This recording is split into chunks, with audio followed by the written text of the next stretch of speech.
Thank you for joining me in this video. In this video, we have quadratic equation, all right? Now, the general form of a quadratic equation is given as ax squared plus bx plus c equals what? 0, all right? So this actually is the general form of a quadratic equation. We can call it an affected quadratic equation, all right? So now, given this equation, we are meant to know that a, b, c, all right? A, b, c, you get me, implies what? Constants, all right? They are called constants of what? The equation, okay? They are called constants of the equation. A, is a constant, B is a constant, and what? C is also what? A constant, all right? But we are meant to know that the term A, all right, or the coefficient of the first term A, must not be equal to what? 0, okay? The coefficient must not be equal to what? 0, all right? So I said that A, must not be equal to what? 0. Otherwise, it becomes what? A linear equation. Because when we substitute A equals 0 into A, from the original equation, everything there changes, from the first term to 0. We'll be left with what? Bs plus C, equals 0.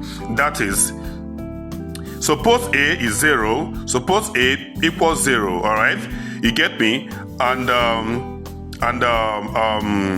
from the original equation we are substituting 0 now. 0x, raised to power 2.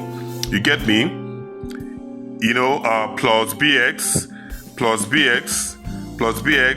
plus c, equals 0. You understand? So now, do you see this part, that is being bracketed, you get me, has all just changed to 0. What I'm left with is the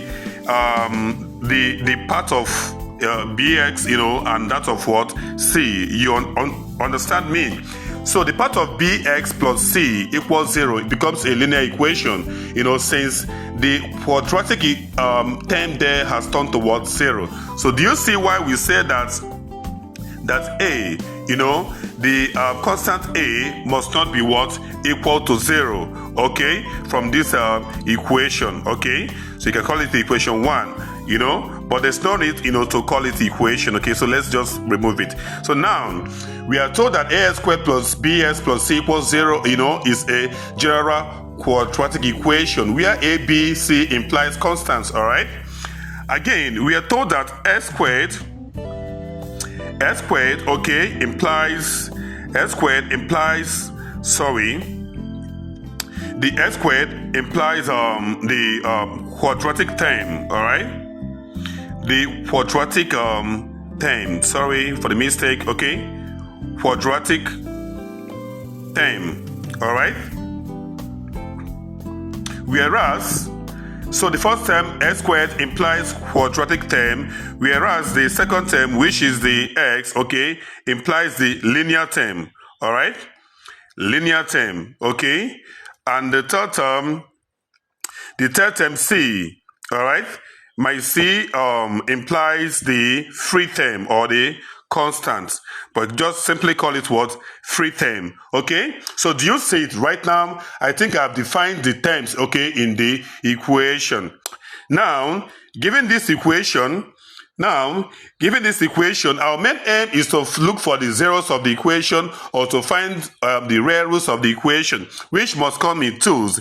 In the sense that x will be equal to alpha or that x will also be equal to what? Beta, all right? So this x equals alpha or beta, okay? It defines the real roots or the zeros of the quadratic equation given, okay?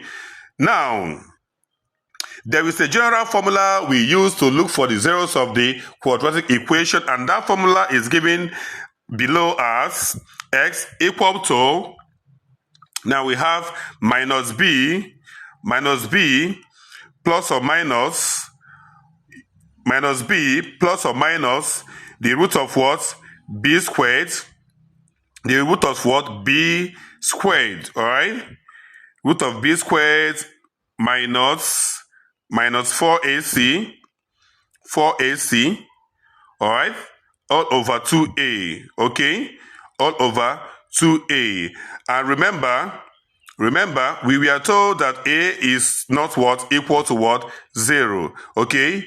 A must not be 0. Otherwise, this equation here becomes undefined, all right? Because 2 of 0, becomes undefined, because in mathematics, we can never have a 0 divisor. You get me? So we say that what? A must not be equal to 0. So the general formula for a quadratic equation is given as x equals minus b plus or minus the square root of b squared minus 4ac all over 2a. You get me? And this equation, that is the formula given to us, which we call is what we normally call the almighty formula. We call it the almighty formula because it can factorize every factorable quadratic equation. All right? Hope you found this helpful. Do like, comment, and share my videos. Follow my page for more videos. Thank you for watching.